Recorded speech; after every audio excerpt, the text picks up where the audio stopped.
Usually when we talk about a medical diagnosis, there's this underlying expectation of precision. It's almost like engineering, you know? Right, yeah, like it's a math problem. Exactly. Like you fall off your bike, you break your arm, and you go to the It's hospital. a very binary experience. Yeah, the doctor takes an x-ray, pulls it up on that glowing light box, and points to a jagged white line. They literally say, there it is. There's the fracture. Right, it's either broken or it's not. And honestly, there's immense comfort in that. There really is. We love things to be visible. We love to be able to point at a problem, categorize it, put a cast on it, and just like sign it with a Sharpie. I mean, it provides a really clear, actionable roadmap. You know exactly what the deficit is. Right. You know the recovery time, and society knows exactly how to accommodate you. Like, nobody asks you to help them move a couch when you have a neon green cast on your forearm. No, of course not. But then, and this is where we're going today, you step out of the orthopedic ward and into the realm of human neurology. Oh yeah, completely different world. Neurodevelopment trauma, suddenly that comforting x-ray machine is completely useless. You are looking at a diagnostic landscape that is, well, profoundly murky. It's deeply subjective. Right, and often completely invisible. And that invisible landscape is exactly what we are navigating today in this deep dive. We're looking at a lived experience that, frankly, challenges our entire framework of what it means to be, quote-unquote, functional in modern society. Exactly. The source material we're unpacking today, it is not some sterile academic paper. No, definitely not. We aren't going to be reading off pie charts or, looking at p-values from a double-blind clinical trial. Thank goodness. Right.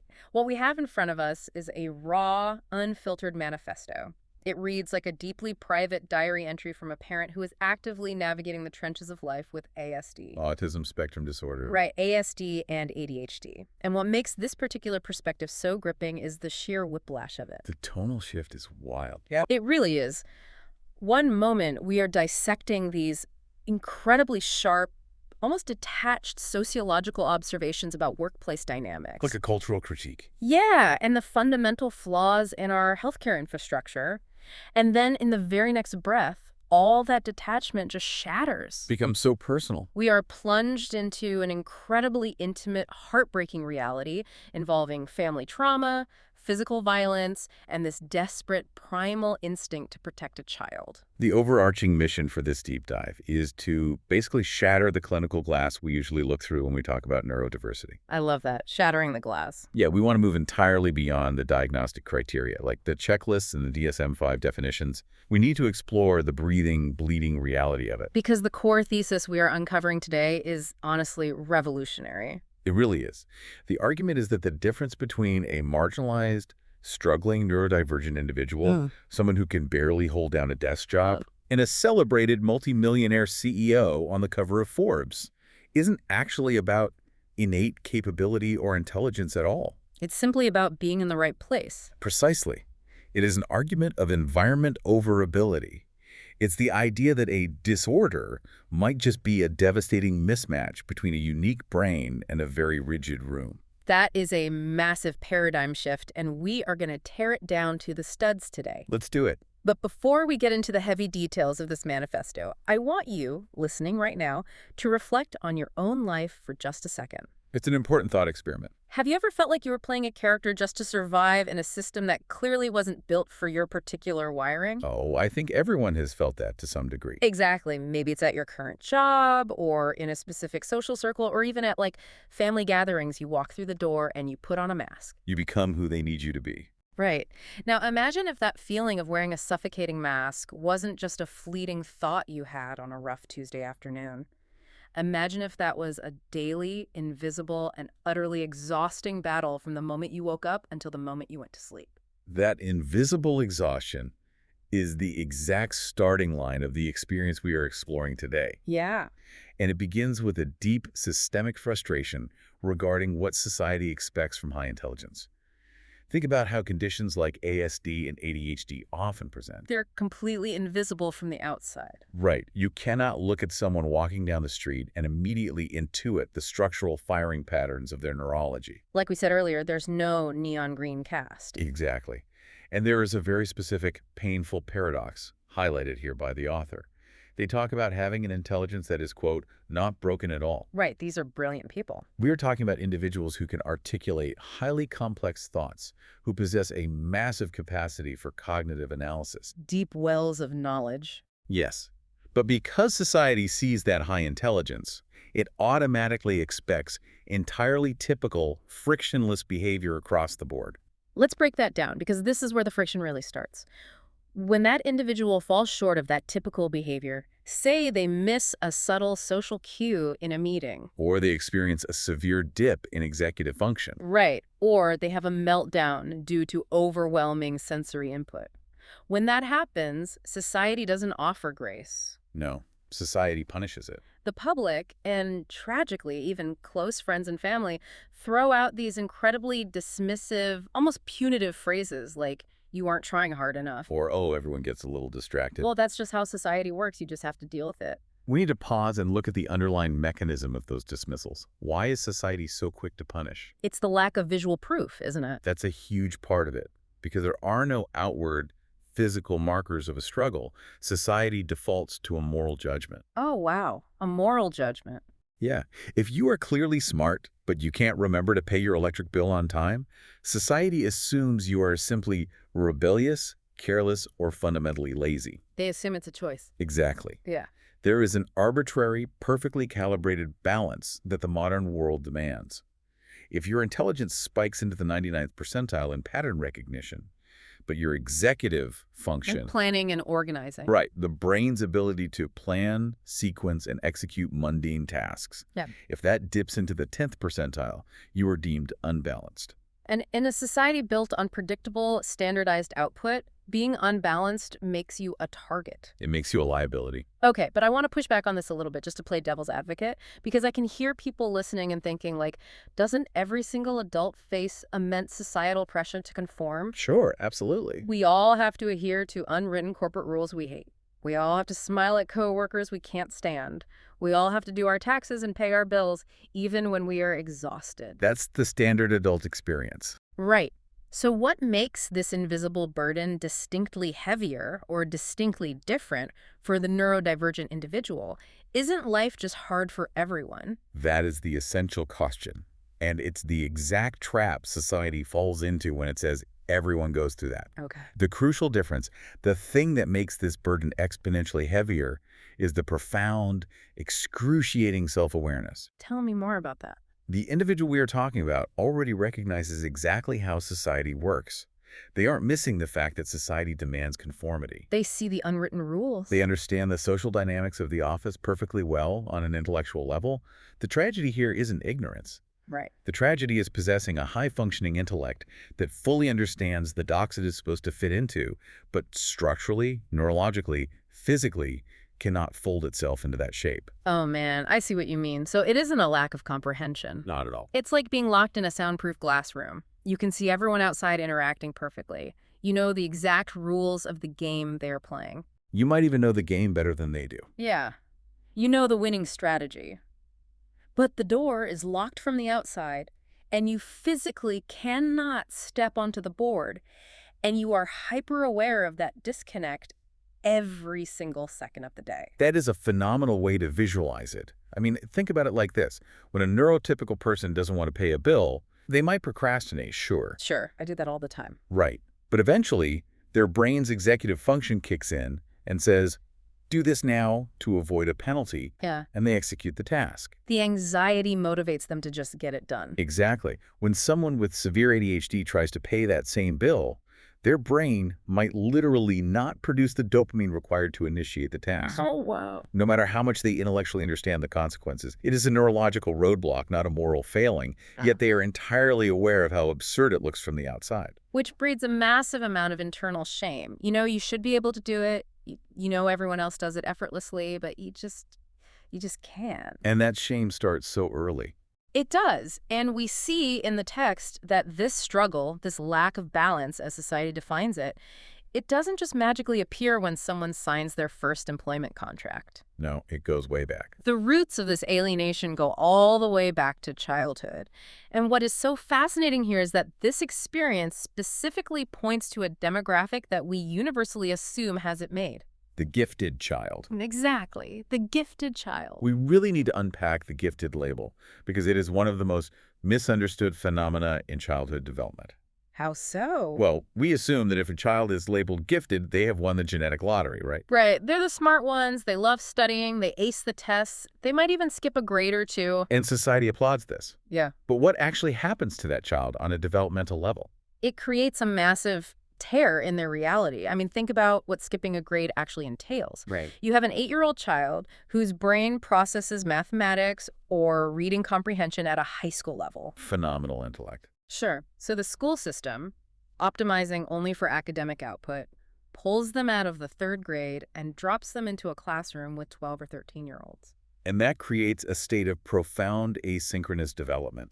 Asynchronous development, meaning they are out of sync. Exactly. The child is intellectually advanced, so they are placed with older students to keep their brains stimulated. But they entirely lack the physical or emotional maturity of those older classmates. Because they're 8. Because they're 8, they are fundamentally out of synchronization with their environment. Right. Academically, they can hold their own in a debate about history or science, but when the bell rings for lunch, That's where it all falls apart. the 12-year-olds are dealing with puberty, complex social hierarchies, shifting cultural norms, who likes who. And our 8-year-old. They still want to play with action figures. Exactly. They haven't developed the emotional armor required for middle school. So what happens? They lose their sense of belonging entirely. They're stranded. They're too intellectually advanced to relate to the kids their own age, but too emotionally young to truly integrate with their new peers. So they learn from a very, very young age that their high intelligence isolates them. And that childhood isolation is the exact blueprint for the adult corporate experience we were talking about earlier. It sets the stage perfectly. The child learns to mask. They learn to suppress the childish parts of themselves to try and blend in with the older kids. And then you fast forward 20 years and we are looking at the quintessential success story of the modern world. The highly compensated, seemingly balanced corporate employee who executes their job flawlessly. We all know this person, or honestly, we have all tried to be this person, the one who seemingly has it all together, navigating the corporate ladder with total ease. But the reality being exposed in this manifesto asks us to redefine what a good life actually is. Is it merely getting into a prestigious university? Is it just following the script and hitting the milestones? Because if you peel back the veneer of that perfect employee, the reality is incredibly dark. There is a massive silent epidemic of exhaustion.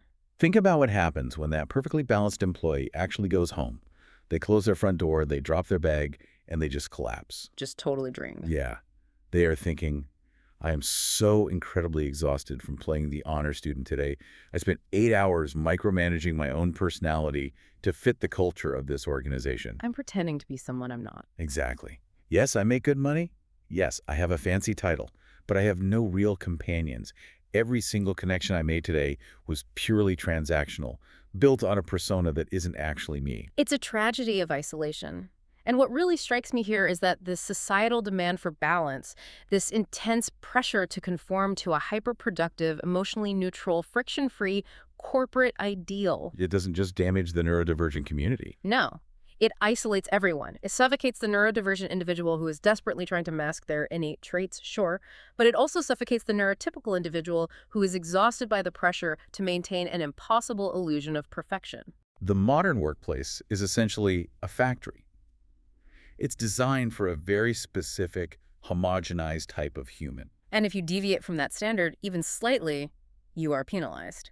It's like being forced to wear a beautifully tailored suit that is 3 sizes too small. Oh, that analogy is so good. You put it on, you walk into the boardroom, and you look absolutely fantastic to everyone else. Sharp. Professional. The executives are applauding the cut of the fabric. You are hitting your KPIs. You look like $1 million.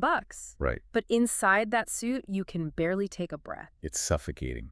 The seams are cutting into your ribs. You can't raise your arms. And all you can think about for every single second of the workday is how you cannot wait to rip that suit off the second you get home and lock the door. That is the most accurate depiction of masking I have ever heard. Masking is not just, acting professional. active.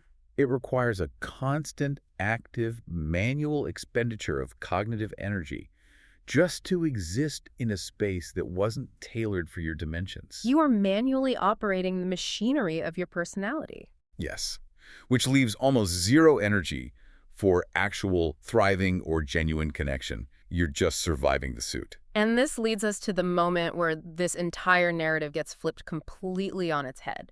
If you are listening to this and nodding along, thinking about how exhausting your own tight suit is, prepare yourself. Because the argument we are about to unpack completely dismantles the way we view disability in the professional world. We are entering the most intellectual disruptive argument of this entire experience, the paradigm shift. Okay, let's lay it out. The perspective we are examining today is brutally honest. The author openly admits that due to the realities of ASD and ADHD, there are many conventional tasks that simply cannot be done. Right. There is a profound capability for vision, for ideation, for making massive, unconventional leaps of logic that no one else can see. The big picture stuff. Exactly. But when it comes to the granular execution, taking that grand idea, formatting it into a spreadsheet, making the cold calls, doing the mundane follow-up, there is a fundamental neurological block. The author explicitly needs someone else to take their raw ideas, shape them, and translate them into tangible value or money. They cannot execute the entire A to Z process alone. Now, if you walk into any mid-level corporate performance review and say, I have great ideas, but I cannot execute them independently, I need a team to handle the details. Oh, you're fired. Or at least you're put on a PIP. Exactly. You will be immediately flagged as a liability. In a traditional hierarchy, requiring support for execution is viewed as a massive deficit. It's a weakness. Right. But we have to ask a very simple, very dangerous question. Who else in our society operates exactly like this? Okay, right. Who else sits in a room, generates a massive vision, but relies entirely on other human beings for the execution of that vision? CEOs, Yes. executive leadership, Yeah. investors. When I first realized where this was going, it completely blew my mind. I mean, think about a Fortune 500 CEO. Right. They don't do everything. They don't do almost anything on a granular level. A CEO doesn't sit in a cubicle building financial models. They hand that to the chief financial officer and an army of accountants. They delegate. They don't do client outreach. They have an entire VP of sales managing that. They aren't writing the code. They aren't designing the marketing graphics. A CEO relies completely, 100%, on a massive ecosystem of other people to translate their internal vision into an external reality. The parallel is stunning. Both the neurodivergent individual who struggles with executive function and the celebrated multimillionaire business leader share a massive, undeniable commonality. Neither of them can function in a vacuum. Right. They both require extensive supportive infrastructure. No, wait, I have to play the skeptic here because this is a big leap. I can hear the counter-argument loud and clear. People will say, sure, a CEO delegates the coding to the IT department, but a CEO still has to manage thousands of people. They have to command a room, communicate a crystal clear vision, navigate incredibly complex social politics, and make rapid-fire decisions. Right. They have to be the face of the company. Exactly. That requires massive executive function and pristine social skills. Isn't comparing a neurodivergent struggle to the role of a CEO a massive oversimplification?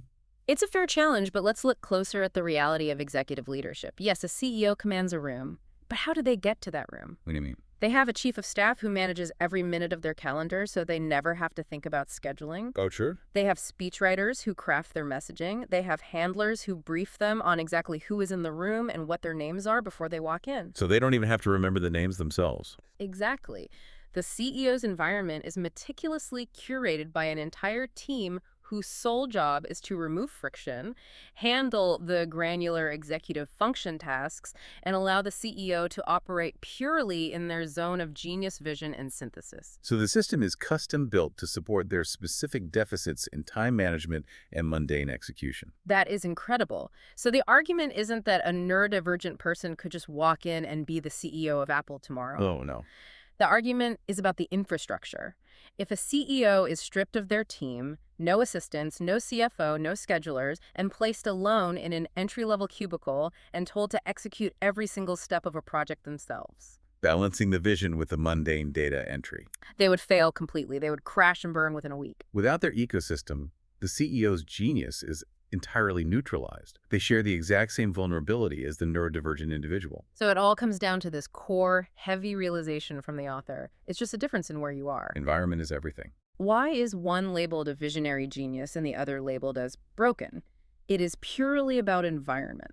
If you take a mind that has unique problem-solving capabilities, hyper-focus, and unconventional pattern recognition, and you place it in a supportive infrastructure where the granular execution is handled by a team. Society calls that executive leadership. We put them on the cover of magazines. But if you take that exact same mind with those exact same traits and you isolate it in a rigid, standardized system that demands they do everything the normal way, from the ideation to the data entry, You call it a disorder. You medicalize it. it shifts the entire burden of failure away from the individual and places it squarely on the environment. It is the ultimate destigmatization. You aren't a broken worker. You are a CEO without a chief of staff. You are just in the wrong room.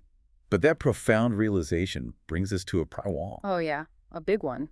Because if the cure isn't chemical, if it isn't about fixing a broken brain, but rather about finding the right place or building that supportive ecosystem, why is it so agonizingly difficult to get any help doing that?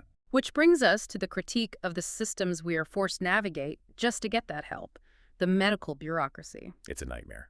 Let's dive into what actually happens when someone realizes they need support, when they reach out for a lifeline. The reality described here is incredibly bleak. We're talking about wait times for a psychiatric appointment or a developmental consultation for a child that stretch into months, sometimes years. Let's look at why that bottleneck exists. The medical infrastructure we have is simply not equipped to handle the complexity of neurodivergence, especially in adults. The demand is overflowing, but the tools are antiquated. Right. An assessment for adult ASD or ADHD isn't a quick blood test. You don't just swab an arm. No, it requires specialized professionals, hours of exhaustive clinical interviews, and ruling out a dozen overlapping conditions. And the system is completely starved of those specialists. And even when you finally get your foot in the door, it's a labyrinth of inefficiency. Oh, totally. Pediatricians, for example, often only act as a window. They are just a gateway. You wait 6 months to see a pediatrician, only for them to say, yes, your child needs to be evaluated, but I am not legally authorized or trained to perform the specialized tests. Here is a referral. So you waited half a year just to be put on another wait list that Yeah. is another half a year long. Exactly. And despite this massive, glaring societal-level need, the capacity of capable hospitals isn't expanding. The system is static, while the population is drowning. The sheer exhaustion of navigating that system highlights a much broader cultural failure. How so? Well, the lived experience we are exploring contrasts this localized bureaucratic nightmare with a global, almost anthropological perspective. Okay, I love this part. There's a fascinating musing here about how different cultures perceive what we call neurology. In many parts of the world, traits that we fiercely pathologize and label as ADHD or ASD are simply viewed as individuality. I really love the phrase used here by the author, diversity native. Yeah. The idea is that if you had been born in a highly multinational, deeply multicultural region, a place where differing perspectives, behaviors, and communication styles are just the baseline reality of daily life, you wouldn't be a patient. You wouldn't need a diagnosis. You would be a diversity native. Your unique way of thinking wouldn't be seen as a deviation that needs a diagnostic code. It would just be another thread in the fabric of a complex community. This forces us to ask a deeply uncomfortable rhetorical question about how Western society constructs illness. Right. The core question posed by the author is, why do we have to go to a hospital just to get a prescription so we don't have to worry about something that can't be cured anyway? Well, let's really analyze that mechanism. What is actually happening in that doctor's office? What is happening is the medicalization of a permanent state of being. Yeah. The individual isn't sick. They haven't contracted a virus.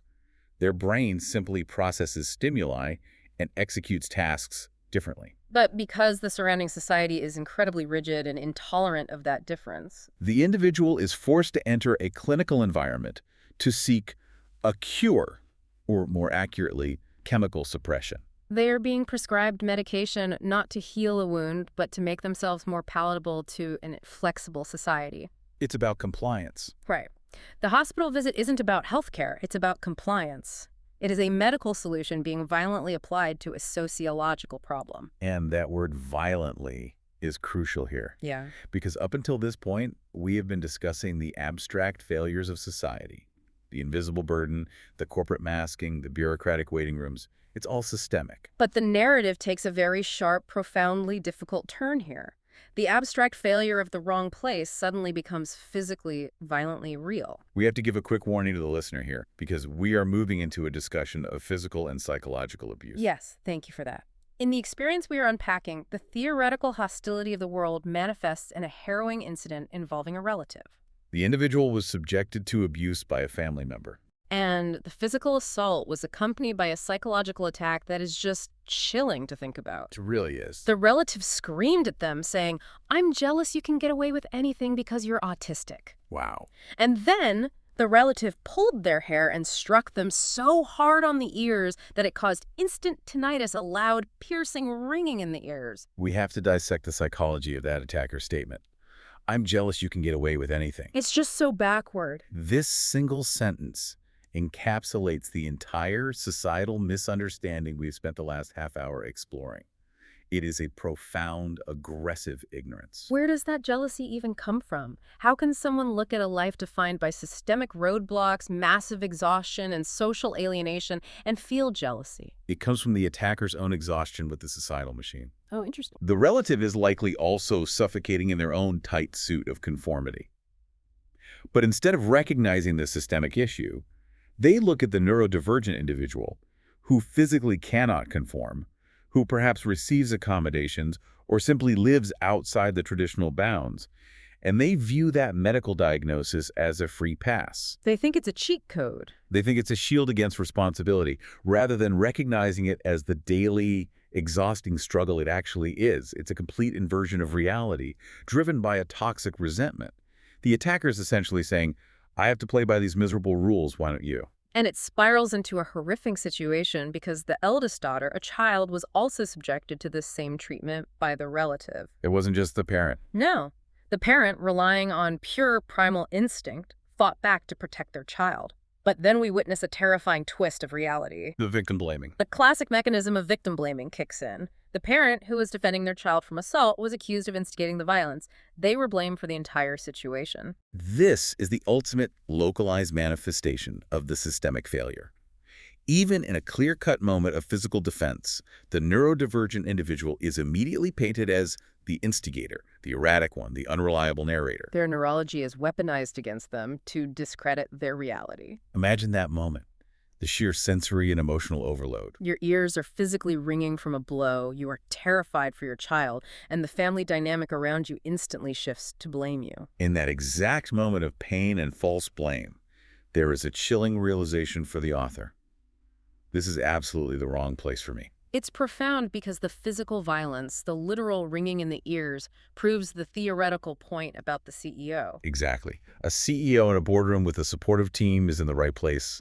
They thrive. But an individual trapped in a room with an abusive relative who weaponizes their neurology against them. That is violently, undeniably the wrong place. The environment isn't just unsupportive, it is actively lethal to their well-being. Fleeing this toxicity, the parent retreats to another room, seeking safety with their daughter. And what unfolds in that room is, without a doubt, the most heartbreaking, vital, and necessary conversation we have discussed so far. It is a moment of raw, unfiltered generational transfer. Let's look at the reality of this scene. The parent and the eldest daughter are alone, the door is closed, and the threat is on the other side. They are completely isolated. The parent delivers a monologue that carries the weight of a lifetime. They begin by confronting their own mortality. Right, they explain to the child that they had her in their 40s. Realistically, statistically, they will not live long enough to protect this child deep into her adult life. They won't be there to shield her from the boardroom or the medical system or future relatives. And then the parent makes a massive confession. They disclose their own diagnoses, the ADHD, the autism, and they warn the daughter that genetics are a reality. These traits, this exact neuroprofile, may very well be passed down to her. Let's parse the desperate advice being given here. The parent says, I can understand you 100%, but I won't be here long. Go to the doctor now. Understand yourself early so you don't make the wrong choices at life's crossroads, especially with work. We have to understand the intent behind this. The parent isn't telling the child to go to the doctor to get fixed. No, not at all. They are attempting to arm their child with radical self-knowledge. They want the child to map out their specific neurology early so they can strategically navigate a world that is designed to reject them. So they don't end up in the wrong room. They want the child to choose the right career, the right environment, the right place before they waste decades trying to fit into a suit that is 3 sizes too small. They want her to have pride and strategy, not pity and burnout. It is exactly like passing down a map of a minefield. That's the perfect way to describe it. The parent has spent their entire life stepping on these hidden explosives. The burnout of the corporate world, the alienation of the gifted program, the bureaucratic nightmare of the hospitals, the misunderstanding of their own family. They know precisely where every single mine is buried. And in this moment of vulnerability, they're desperately trying to hand this map to their daughter before the clock runs out. It is a profound act of love born out of immense trauma. And the emotional climax of this scene shatters any stoicism that was left. The daughter is nodding. She is crying. And then the parent, who has spent their life analyzing society like a detached sociologist, who has masked their emotions to survive, completely breaks down. They apologize profusely to the child. They say, "I'm sorry I dragged you into this life. I didn't want to be born like this either. I don't want you to suffer the contempt, humiliation, and inferiority I have." And then the most crucial line, "But it can't be cured because it's not a disease." The parent writes that they cried loudly for the very first time in their life, sitting there alongside their daughter. We have to recognize the significance of those tears. The presence of the daughter, the shared genetic and experiential reality between them, finally allowed the parent to release a lifetime of repressed pain. Oh, the masking just falls away. The required societal masking, the rigid defense mechanisms, the need to constantly explain themselves, it all dissolves in that room. The shared tears represent the first genuine breaking of the isolation we discussed in the beginning. For the first time, in that single room, the parent is truly seen, validated, and understood by another human being who shares their exact potential for struggle. And out of that grief comes a vow. The parent demands of the daughter, "Never leave my side. Even if we are separated, say, I'll go with Papa. Find me and we will meet." It is a fierce, unbreakable vow of solidarity against a world that just proved itself to be hostile. What's happening structurally here is the establishment of a micro-community. The parent has recognized that the macro society, the broader world outside that door, is the wrong place. So, in real time, they are actively creating a right place, a sanctuary of total acceptance within the bond with their daughter. But the cruelty of the outside world, unfortunately, doesn't stop at the physical door. No, it doesn't. You can lock the door against a relative, but you can't lock out the digital world. The struggle shifts here to another form of abuse, one that is distinctly modern: cyberbullying and doxing. The invasion of their life continues through digital avenues. An acquaintance takes it upon themselves to dox the parent on social media. Which is terrifying. They post a video of the daughter, they publish the city where the family resides, and they publicly label the parent as ADHD and insensitive. It is an attempt to publicly brand them, to invite the judgment of the entire internet. And the coping mechanism deployed here is fascinating. The decision is made to simply ignore it, to not stoop to the level of the attacker. It's a survival tactic, a radical emotional detachment, deciding that the opinions of strangers on the internet simply hold no weight in their reality. But there is a vital distinction made. While an internet troll can be ignored, the wounds inflicted by family members. When those who are supposed to be your sanctuary use your developmental disorder as an insult, those wounds do not heal. The betrayal of intimacy is permanent. And this brings us to a philosophical observation that is perhaps the most profound realization of this entire deep dive. Let's hear it. It's a line I have been turning over in my head for days. It is so simple, but it shifts your entire perspective on conflict. The statement is this: facts are the greatest weapons. We need to dive deep into the mechanism of that statement. Why is that true? Let's think about how we normally view conflict. Usually we think of lies as weapons: defamation, slander, rumors. Right. If someone attacks you with a lie, if they say you stole money or you lied on your resume, you have an immediate built-in defense mechanism. You have the truth. You can pull up the bank statements, you can show your credentials, you can fight back, disprove the lie, and take internal comfort in knowing the attacker is simply wrong. The lie might be annoying, but it lacks structural integrity. But when someone uses a fact against you, it's entirely different. Yeah. If someone uses your actual lived medical diagnosis, a concrete reality of your existence, as a slur, it completely paralyzes you. Exactly. Because it's a sound argument, logically speaking. Mhm. You can't talk back to a fact. You can't overturn it with evidence. If someone screams at you for being autistic, you cannot defend yourself by saying, "No, I'm not." The attacker isn't inventing a flaw to hurt you. They're taking a core, unchangeable component of your identity, and they are weaponizing the immense societal stigma attached to it. They are using the weight of society's intolerance to crush you with your own truth. It's like someone pointing out that you have blue eyes, but they say it with such absolute venom and with the full backing of a society that has decided blue eyes are a moral failure, that suddenly having blue eyes feels like a crime you are guilty of. You can't deny the fact the weaponization isn't in the truth of the statement, it's entirely in the context and the cruel intent behind it. Which is precisely why the betrayal by a family member is so devastating. The family is supposed to be the team. They're supposed to be the ecosystem. They possess the intimate facts of your life. And instead of using those facts to build a supported ecosystem, to be the chief of staff to your CEO, to accommodate the blind spots, they take those intimate facts and forge them into a cage. The truth is twisted into a mechanism of control and injury. And after all of this, the sheer exhaustion of corporate masking, the impenetrable walls of the medical waiting rooms, the physical assault by family, the digital doxing, the weaponization of their own neurological truth, you would expect the narrative to end in total despair. It really feels like it should end there. But it doesn't. It moves toward something incredibly vital. It moves toward a sanctuary. There is a massive dramatic shift in tone at the conclusion. It pivots from an account of deep personal tragedy and isolation into a rallying cry for the wider neurodivergent community. There is an active urging for others who are reading, who might be experiencing their own version of the tight suit or the wrong room, not to lose hope. They remind the reader that despite the hostility of the environment, many neurodivergent people are highly successful when they find their ecosystem. The ultimate call to action is a collective mission. It's a simple plea. Let's all find our right place together. It's a beautiful, hopeful pivot, but there is also a pragmatic acknowledgement that finding that physical place, that perfectly tailored boardroom, that ideal career, that safe geographic community, takes immense time and privilege. So until that physical place is found in the real world, a digital sanctuary is offered. The very platform, the community where these words are shared, is declared a safe harbor. And look at how this sanctuary is defined. It is explicitly described as a place to shout, a place to be entirely messy, and a place to express completely unorganized feelings without any fear of judgment. Think about the radical nature of that in the context of everything we've discussed.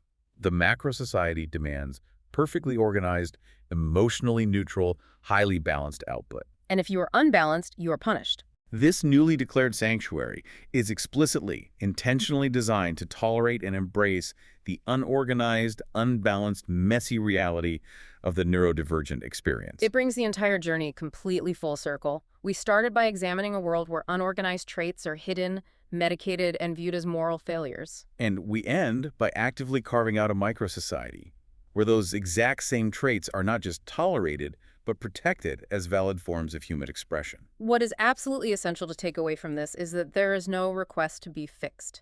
The premise that an unbroken intelligence requires a cure has been entirely rejected. What is being asked for and what is being actively created is simply a safe harbor to exist while searching for the ecosystem where this specific, unique mind can thrive. They are actively looking for their boardroom. They know they are a CEO. They are just searching for their team. Let's step back and synthesize the incredible territory we've covered today. It's been a journey. We started at the surface, looking at the invisible burdens of neurodiversity, the silent draining exhaustion of trying to manually operate your personality just to appear balanced in a world that assumes your neurological roadblocks are just a lack of effort. We tore down the illusion of the corporate ideal, revealing how the relentless pressure to conform doesn't just isolate the neurodivergent, it isolates everyone, turning human beings into transactional cogs, desperately trying to fit into suits that are 3 sizes too small.